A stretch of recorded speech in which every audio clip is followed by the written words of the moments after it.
Assalamualaikum warahmatullahi wabarakatuh. Selamat pagi, selamat siang, selamat sore. Kembali lagi bersama kita di Ruang Aspirasi bersama tim P3D. Halo.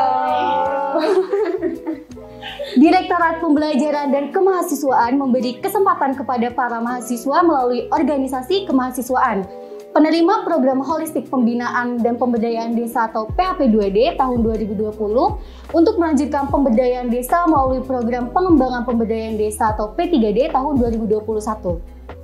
Program pemberdayaan desa terbukti sangat bermanfaat untuk memajukan desa dan sebagai bentuk implementasi dari kebijakan Merdeka Belajar Kampus Merdeka atau MBKM.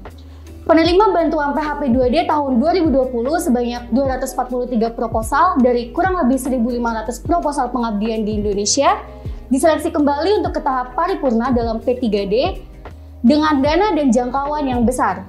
Di sini Universitas Brawijaya lolos dengan 2 tim, salah satunya dari Kementerian Sosial Masyarakat di bawah naungan bimbingan dosen Fakultas Ilmu Sosial dan Ilmu Politik yaitu Ibu Azizun Kurnia Ilahi, SI, Kom, MA. Saya Johanna Fial Syarani bersama tim hebat dari P3D, Sosma MUB akan berbincang-bincang seputar P3D itu sendiri. Mungkin dari kakak-kakak tim P3D boleh nih memperkenalkan dirinya terlebih dahulu. Oke Najwa, perkenalkan aku Herlin Sriwayuni. Di sini aku dari Fakultas Hukum angkatan 2019 dan di sini saya sebagai ketua pelaksana dari tim P3D UB. Oke, halo semuanya. Perkenalkan nama aku Zumratul Kurnia. Aku dari Fakultas Teknologi Pertanian angkatan 2018. Di sini aku bertanggung jawab untuk Subdit Pengolahan Limbah. Oke, hai semuanya. Kenalin nama aku Holiday Yuni. Aku dari Fakultas Ekonomi dan Bisnis angkatan 2019. Di P3D sendiri aku bertanggung jawab untuk memegang subdivisi marketing. Oke, salam kenal kakak-kakak dari tim P3D. Selamat kenal Najwa. Oke, mungkin langsung aja nih ya Kak ke pertanyaan. Nah, di sini kan tadi udah disinggung nih sedikit tentang P3D. Mungkin dari teman-teman ada yang belum tahu nih atau masih asing gitu tentang P3D. Nah, dari teman-teman P3D ini boleh banget untuk memberitahu tentang P3D itu sendiri itu apa gitu dan bagaimana sih perjuangan kakak-kakak dari tim P3D ini bisa lolos dengan dana dan jangkauan yang lebih besarnya itu maksudnya yang seperti apa? Oke, mungkin aku menjelaskan yang mengenai P3D itu apa ya. Jadi gini teman-teman semuanya, P3D itu merupakan program keberlanjutan dari PHP2D yang tadi Najwa sudah singgung.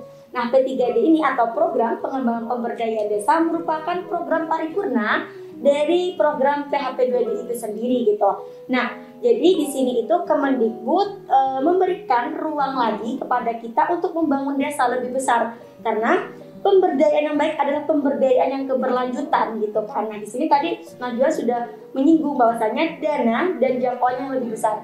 Nah, di tahun 2020 kemarin kita lolos dengan PHP2D itu kita mendapatkan dana 28 juta.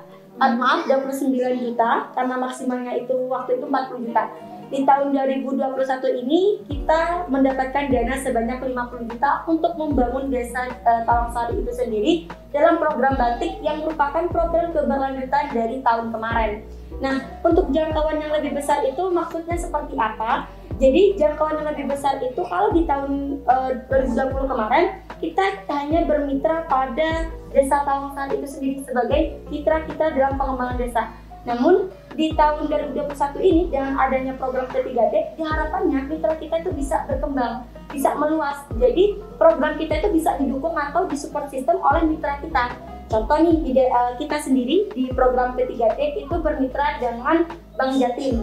Terus habis itu kita ada dinas perindustrian atau perdagangan dan perdagangan di Kabupaten Malang dan alhamdulillah kemarin kita di ACC dan sekarang ini kita sedang mencoba memasuki proposal kita ke dinas pariwisata dan kebudayaan Kabupaten Malang dan kita juga ingin memasuki beberapa output yang nantinya sudah jadi dari hasil produksi batik ke beberapa UMKM yang ada di Brawijaya itu sendiri gitu. Nah, kalau berbicara mengenai perjuangan mungkin dari timku nih kira-kira bagaimana sih perjuangan kalian? Silahkan. Oke, perjuangan apa nih? Perjuangan waktu itu kita ngoyo gitu ya. Iya, bisa lolos gitu. Dari MBKM. Oke, untuk lolos di sini pertama pasti diawali dengan PHP2D karena itu awal mula jalan kita untuk ke P3D karena yang lolos P3D ini harus lolos PHP 2D. Nah, untuk kesulitannya itu sama P3D sama PHP 2D seperti sebelumnya gitu.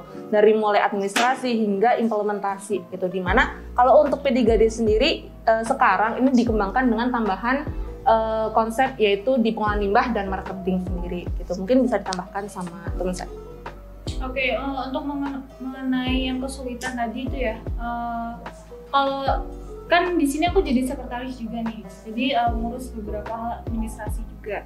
Nah, dari yang PHP 2D dulu itu, awal dari P3D, mungkin itu sih, awal-awal itu kan ada corona, jadi ada pembatasan PSBB itu. Dan kita juga butuh surat persetujuan dari rektorat kan. Nah, tapi rektorat waktu itu lagi ada pembatasan juga, jadi ya ada terhambat untuk administrasinya, itu satu. Terus kedua, untuk memperoleh data kan kita harus survei langsung ke masyarakat desanya. Nah, SDM dari teman-teman Sosma juga sedikit di Malang waktu itu, jadi hanya satu orang aja yang bisa mendata untuk mensurvei, itu sih. Oke, programnya itu melanjutkan dari program PHP 2D ke P3D ya. Nah, dari program ini tuh apa sih kayak yang membedakan gitu antara PHP 2D dan P3D? Kayak inovasi terbarunya gitu. Dari yang membedakan pokoknya antara PHP 2D dan P3D. Oke, mungkin aku jawab dulu ya teman-teman. Jadi kalau PHP 2D itu kita fokus pada pelatihan. Jadi inisiasi dari kegiatan kita itu adalah batik, yang dimana batik ini tuh bukan dari Desa Tawangsari, tapi kita munculkan di tahun 2019 dari Kementerian Sosma, bagian abdi desa atau proker abdi desa untuk mengembangkan batik.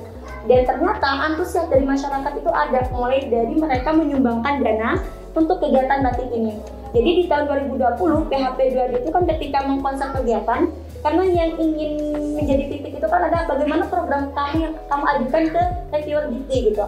Ketika itu kita melihat, oh ternyata batik ini kalau kita bisa kembangkan bisa menjadi mata pencarian baru oleh Desa Tawangsari gitu. Jadi dengan niat yang baik atau oke, kita optimis gitu ya, optimis untuk bisa memajukan Desa Tawangsari melalui batik ini gitu. Jadi di tahun 2020 kita waktu itu hanya bergerak pada bidang pelatihannya aja. Jadi belum ada marketing, belum ada pengolahan limbah gitu. Jadi kan ada kekurangan. Kita kembali lagi ya, pemberdayaan yang baik adalah pemberdayaan yang keberlanjutan. Jadi dengan adanya P3D ini, dari tim PHP 2020 merasa terbantu, sehingga inovasi yang kita munculkan sesuai dengan yang kita musyawarahkan pada waktu itu, sesuai rencana kerja tim kita, itu ada 3. Pertama itu entrepreneurship program, yang dimana di sini kita lebih fokus ke produksi. Nah, produksi kita memunculkan 3 inovasi, yaitu teknik batik cat. Jadi di tahun 2020 kita fokusnya ke canting. Ternyata canting ini tidak membuat kesulitan kepada ibu-ibu ini gitu. Jadinya kita mencoba inovasi baru dengan batik cat itu tadi. Yang kedua kita ada marketing, dan ketiga ada pengolahan limbah yang nanti mungkin bisa dijelaskan oleh temanku ya. Nah, di produksi sendiri ternyata ada kreativitas yang tiba-tiba muncul di kita. Jadi inovasi yang kita buat itu nggak cuma batik cat, tapi ada teknik batik gebit. Jadi lidi itu tinggal digebit gitu loh. Dan itu ternyata memiliki estetik tersendiri yang menurut aku itu suatu keunikan, keunggulan yang nantinya bisa kita perjualkan. Itu dari bagian produksi.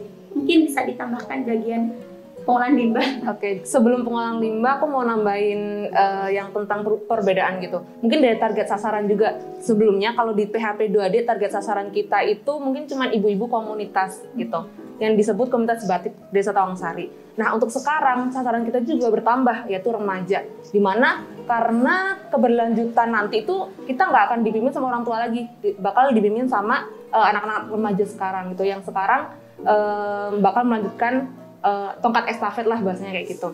Jadi target kita di pengolahan limbah sama marketing itu lebih ke anak remajanya gitu. Tapi tidak menutup kemungkinan tuh anak remaja itu bisa membantu di proses produksi. Kayak contoh inisiatif untuk membuat pola yang tadi gepril ataupun pembuatan pola cat batik cat itu juga bisa dibantu sama teman-teman remajanya di desa seperti itu. Oke. Ini aku jelasin yang marketingnya kali ya. Oke, mungkin lanjutkan dari Herlin tadi kan udah dijelasin tentang produksi itu. Ketika dari pelatih batiknya itu udah bilang kalau hasil batik dari ibu-ibu ini udah cukup bagus gitu, dan ibu-ibu juga menguasai, tinggal kita gimana bisa mengkomersialisasikan produk itu. Nah, di sini kita menggait anak-anak muda itu dari IPNU IPPNU Tawangsari, terus ada komunitas Arema Tawangsari, sama ya itu aja sih, 2 itu.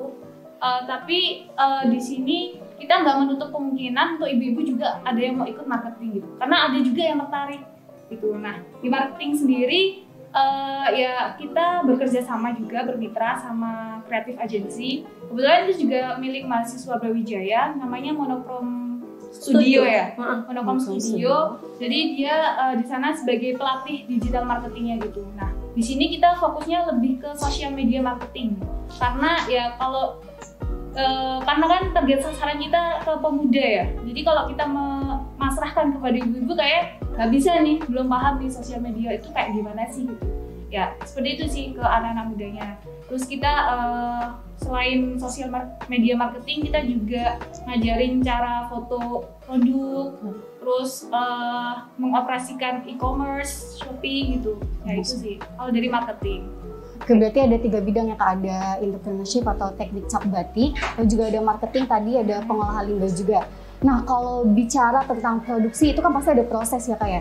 Nah, dari proses ini mungkin nanti bisa dikasih tahu ke teman-teman prosesnya seperti apa. Lalu di proses ini kan pasti ada kesulitan juga, mengingat masyarakat sekarang itu tuh sangat dinamis gitu.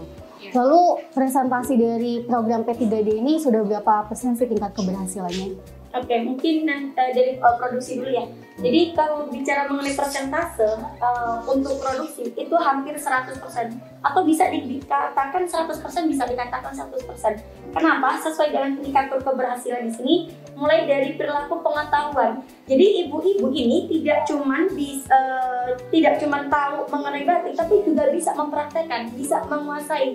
Jadi benar apa yang disampaikan ini tadi ya. Jadi ketika Najwa nantinya ke Desa Tawangsari, Najwa udah tidak melihat oh ini pembelajaran, tapi udah melihat oh ini ibu-ibu sedang memproduksi batik gitu. Jadi aku pun yang sebagai belajar dari kemarin itu di tahun 2020 terus kayak berkecimpungan, ibu-ibunya lebih paham. Herlin ini, oh jangan gitu Herlin ini gitu. Jadi ibu-ibu ini karena produksi adalah sasaran ibu-ibu komunitas, jadi kita lebih memberdayakan ibu-ibunya ya. Nah, ibu ini lebih memahami daripada saya ya, mungkin karena ini ya pembelajaran itu ibunya sangat antusias sehingga menyerap ilmunya pun juga maksimal kayak gitu. Terus tadi secara ilmu pengetahuan dan secara ilmu fisik pun atau perilaku fisik pun juga berubah gitu. Jadi ibu ini yang hadir itu kan dulu itu ada 7 ya kalau nggak salah. Sekarang bertambah kalau nggak salah itu ada 15 ditambah ya, atau ada 10 kemarin 15 yang bertambah pemuda. Jadi kerennya lagi yang kerennya lagi kegiatan P3D kita ini sebagai indikator keberhasilan yang tadi aku sebutkan 100%. Meskipun kita ada kesulitan, pasti ya kaitan aja tadi masyarakat itu adalah dinamis. Kesulitannya ada karena setiap kita ada kegiatan selalu ada berbenturan sama kegiatan ibu-ibu. Ada yang kondangan, ada yang ini gitu. Harusnya kan kalau sudah ada kegiatan dari kita mau nggak mau kan harus fokus. Tapi ibunya itu harus ada kegiatan lain gitu. Sehingga ketika itu menjadi suatu hambatan untuk kita sendiri.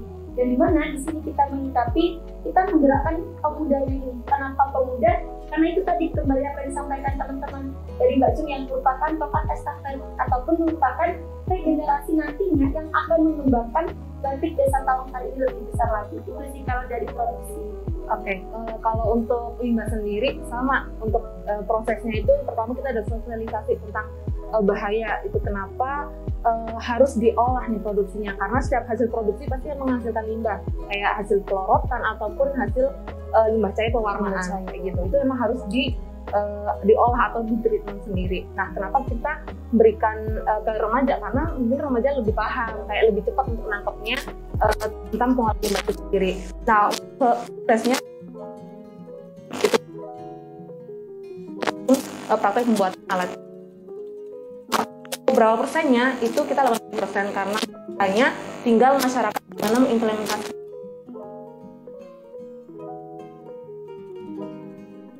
Kalau untuk kesulitan sama SDM, karena di saat yang bersamaan remaja itu ada yang kerja kan, ada yang kerja karena SDM untuk sekolahnya pun ada berapa orang, dan untuk yang kita sasaran itu mereka yang kerja gitu loh. Jadi pada saat ada kegiatan mereka masih kerja. Nah di situ jadi keterlambatan kemeluaran waktu itu yang mungkin menjadi evaluasi buat kita gitu. Gimana kita mencari jalan supaya kegiatan kita berjalan dan mereka kerja itu juga tetap berlangsung kayak gitu. Mungkin dilanjutkan dari marketing. Kalau proses dan kesulitan gitu. Oke, untuk proses dan kesulitannya kurang lebih sama sih ya, marketing. Kalau di bagian marketing ini kan target sasarannya dari kalangan pemuda organisasi, yang mana dia juga ada acara sendiri. Nah mungkin kendalanya di partisipasi masyarakatnya sih yang terhalang sama waktu, karena dia kadang juga ada yang masih sekolah, terus ada acara rapat organisasi, jadi ya itu sih. Untuk mengatasi ya kita tektokan waktu nih, kamu bisanya kapan nih, kita bisanya kapan, ya udah gini gitu. Itu sih kalau marketing. Tadi persentasenya berapa ini? Kalau marketing persentase 80%. Karena bisa kalau aku lihat masyarakatnya pemuda ini udah lumayan mengerti lah apa itu marketing dan cara mengoperasikan kamera, terus mengambil foto untuk produk itu udah menguasai, namun tinggal diimplementasikan aja gitu. Mungkin juga aku ingin menambahkan, untuk teman-teman yang melihat kita ya di demonstrasi, kita dari tim P3D Batik Desa Tawangsari ini kita sudah mempunyai logo, sudah mempunyai merek, yang mana merek kita itu bernama Jojo Desa ya gitu. Dan nantinya kita juga punya hak kita atau hak merek yang nantinya itu sebagai hak paten atau hak eksklusivitas dari Desa Tawangsari. Jadi nanti teman-teman yuk silahkan beli dari Desa Tawangsari. Iya. Oke, tadi benar sih kalau misalkan ada proses itu pasti ada kesulitan juga, tapi bukan sebagai suatu hambatan ya Kak ya. Dan buat teman-teman nih yang kepo tentang produksi pembuatan batiknya atau juga mau belajar marketing batik atau pengolahan limbahnya, bisa banget ke Tawangsari ya, Desa Tawangsari ya. Bisa banget main-main ke Desa Tawangsari, nanti ketemu tim P3D, diarahin bisa lihat produksinya bareng ibu-ibu dan pemuda-pemudi di sana. Oke Kak, ini aku agak sedikit kepo sih tentang berkelanjutan gitu. Maksudnya di sini PHP2D ini kan berkelanjutan ke P3D. Nah, apakah P3D ini nanti akan berhenti sampai di sini atau berhenti sampai di Kakak, atau nanti akan ditinggalkan atau nanti dilanjutkan gitu? Oke, mungkin itu juga menjadi pertanyaan aku yang waktu PHP2D gitu. Jadi ternyata beberapa bulan yang lalu di bulan April kalau nggak salah, ternyata program P3D itu merupakan program paripurna dari PHP2D. Artinya di sini kalau sudah P3D kan sudah selesai kan ya. Tapi di sini ketika pada waktu itu ada salah satu anggota dari tim pengabdian yang lainnya itu juga bertanya mengenai kegiatan ini. Dan di sini kata Rizal Bukti, kegiatan P3D ini tuh tidak semata-mata akan ditinggalkan, tapi akan dikembalikan ke PTN masing-masing. Jadi contoh Desa Tawangsari itu merupakan desa bina dari Sosma EM, yang dimana ketika P3D ini sudah selesai, kita sudah laporan pertanggungjawaban, kegiatan ini akan kembalikan ke PTN gitu. Jadi PTN bisa mengembangkan lebih luas dan bisa mengembangkan nggak cuma di Malang aja tapi luas gitu kan. Terus nantinya dari Rekreatif itu sudah nggak bisa membantu dari segi dana atau apapun, karena itu sudah dikembalikan ke PTN-nya masing-masing kayak gitu. Tapi di sini karena EM Desa Tawangsari merupakan desa binaan dari Sosma EM dari Proker Abdi Desa, menurut aku itu suatu hal yang bagus ya, atau suatu proyeksi yang luar biasa. Kenapa? Karena di setiap tahunnya kita akan ada pergantian kepengurusan ya dari Sosma, dan nanti program itu nggak cuma berhenti di tahun ini, tapi selanjutnya akan dikembangkan baik itu dari inovasinya maupun partisipan dari masyarakat akan lebih luas kayak gitu. Oke, mungkin benar banget sih yang dikatakan Kak Herlin gitu, kalau misalkan berkelanjutan atau enggak itu nanti dikembalikan ke PT-nya masing-masing. Tapi ada bagusnya itu kita bisa melanjutkan gitu dari apa yang sebelumnya udah diraih gitu sama tim P3D.